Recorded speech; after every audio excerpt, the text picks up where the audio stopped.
दो या दो से अधिक पदों के मेल को समास कहते हैं।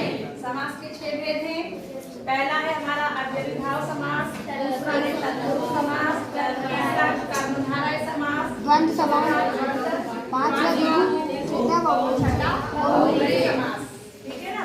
अब इनकी पहचान हमें याद नहीं रहती है, तो सबसे पहले हम पद समझ लें कि जो पहला जो शब्द होता है वो प्रथम पद, दूसरा जो होता है वो उत्तर पद होता है। जैसे प्रतिदिन, तो प्रतिदिन में पहला तो हमारा हो गया पूर्व पद और जो दिन है वो हमारा हो गया उत्तर पद। फिर इसका जो विग्रह होता है वो कैसा होता है, जैसे प्रतिदिन यानी प्रत्येक दिन, है ना।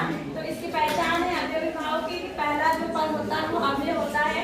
जैसे यथाशक्ति आजीवन में जो या है यथा प्रति है ये अव्यय है, ये इसकी पहचान है। दूसरा देखिए तत्पुरुष समास, इसमें जो दूसरा जो पद होता है वो प्रधान होता है। ठीक है, जैसे रसोई घर, राजपुत्र, नेत्रहीन, भयभीत, वनवास, लोकसभा। तो पुत्रहीन, भीत, भाव और सभा जो ये शब्द है ये सारे ही दूसरे पद की विशेषता है।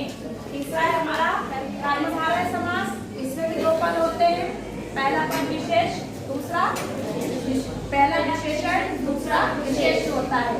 जैसे नील कमल, तो नील विशेषण है और कमल जो बचा हुआ वो विशेष है। इसके उदाहरण है पीताम्बर, घनश्याम, वायुसेना, महात्मा, महादेव और नीलकंठ।